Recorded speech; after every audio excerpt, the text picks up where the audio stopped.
نحمده ونصلي ونسلم على رسول الکریم اما بعد فاعوذ باللہ من الشیطان الرجیم بسم اللہ الرحمن الرحیم۔ ناظرین، آج آپ کے سامنے موضوع ذکر کرنا ہے کہ ارکان حج میں سے وہ ارکان جو حضرت آدم علیہ السلام اور حضرت اماں حوا کی یادگار ہے۔ ناظرین، یہ بات آپ کے ذہن میں ہونی چاہیے کہ حج کے کثیر ارکان وہ انبیاء کرام کی یادگار ہیں جنہیں اللہ پاک نے پسند کرتے ہوئے امت محمدیہ پر ان کے لیے فرض اور واجب کا درجہ دے دیا ہے۔ ناظرین، حضرت آدم علیہ السلام اور حضرت حوا کی یادگار کے جو حج کے ارکان ہیں وہ عرفات، مزدلفہ اور مقام مینا ہے۔ چنانچہ حجاج کرام جب 9ویں ذی الحج کو میدان عرفات میں قیام کرتے ہیں، اس میں کوئی خاص عبادت لازمی طور پر ادا نہیں کرتے۔ وقوف عرفات فریضہ حج ادا کرنے کے لیے کافی ہے، اور عرفات کی یہ حاضری حضرت آدم علیہ السلام اور حضرت حوا کے درمیان اس ملاقات کی یاد دلاتی ہے جو 9 ذی الحج کو اسی میدان میں حضرت آدم کی اور حضرت حوا کی ہوئی تھی۔ اسی کے تحت حضرت عبداللہ ابن عباس رضی اللہ تعالیٰ کی روایت موجود ہے، جسے طبری میں تاریخ طبری کے اندر، اور اسی طبری نے تاریخ الاسم والملوک، اور اسی طرح ابن اسیر نے الکامل فی التاریخ، اسی طرح ابن سعد نے طبقات الکبریٰ، اسی طرح ابن عساکر نے تاریخ دمشق الکبیر کے اندر یہ ذکر فرمایا ہے۔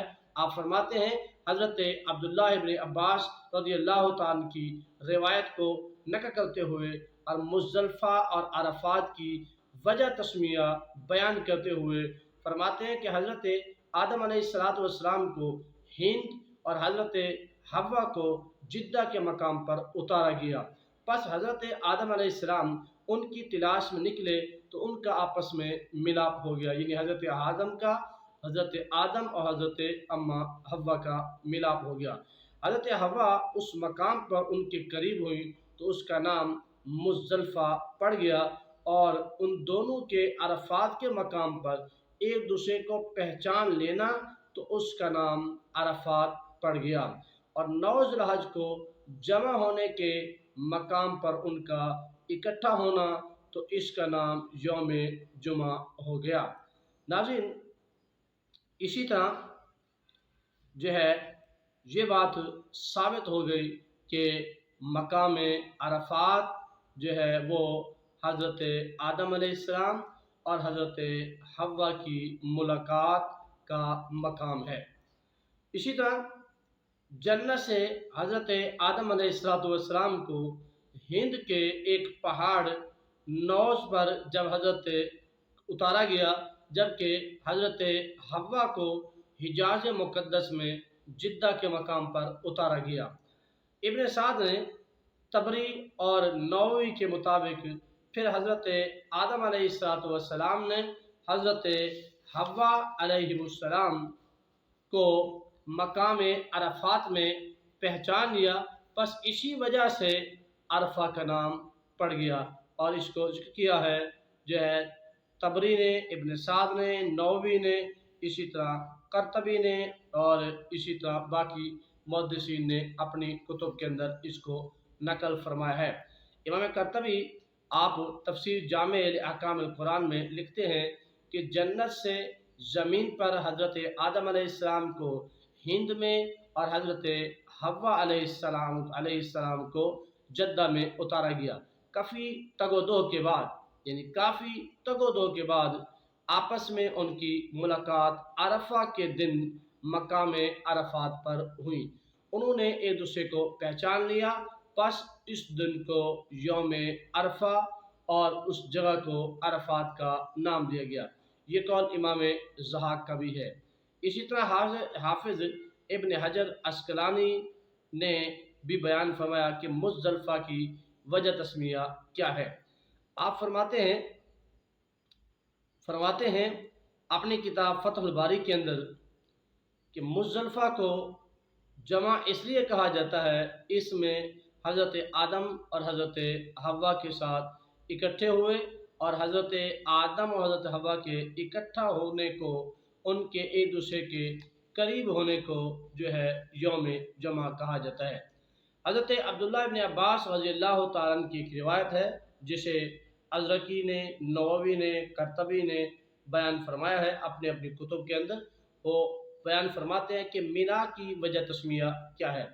فرماتے ہیں مینا کو مینا اس لیے کہا جاتا ہے کہ جب جبریل علیہ السلام نے حضرت آدم سے مفارقت کا ارادہ کیا تو ان سے پوچھا کہ آپ کی کوئی خواہش بھی ہے، یعنی حضرت جبریل نے حضرت آدم سے پوچھا بتائیے حضور آپ کی کوئی خواہش بھی ہے، تو آپ نے فرمایا ہاں خواہش یہ ہے کہ مجھے جنت کی آرزو ہے۔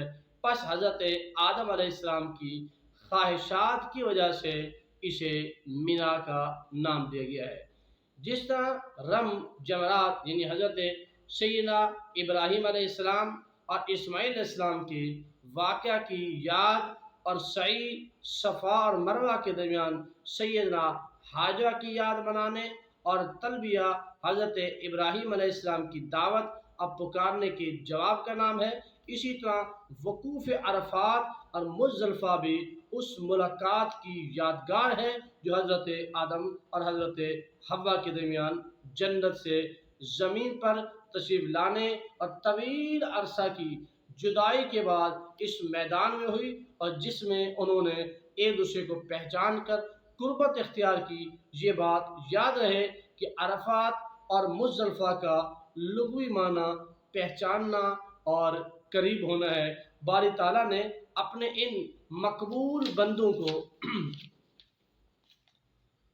اس ملاقات کی یاد زندہ رکھنے کے لیے ہر سال حج کے لیے آنے والے لوگوں پر 9 ذی الحجہ کو ان میدانوں میں وقوف اور حاضری کو لازمی قرار دیا۔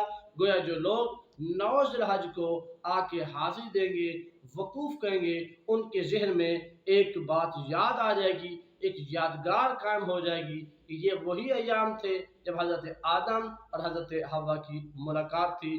گویا اللہ تعالیٰ یہ ایک یادگار ان سے منوا رہا ہے اور اپنی شریعت مطہرہ میں، دین اسلام میں اس کو لاگو کر رہا ہے۔ تو نبیوں کی اور صاحب صالحین کی یادگار منانے کو اللہ حکم دے رہا ہے۔ تو اگر آدم کی یادگار منانا درست ہے، حضرت حوا کی یادگار منانا درست ہے، تو کیا پھر نبی کا میلاد منانا درست نہیں ہے؟ لوگوں یہ صرف اپنے ذہنوں کو صاف کرنا ہوگا۔ اگر ان کی یاد منائی جا سکتی ہے تو پھر حضور کی یاد کے طور پر آپ کے ذکر کی محفل میلاد النبی بھی سجائی جا سکتی ہے۔ اللہ تعالی ہمیں عمل کی توفیق عطا فرمائے۔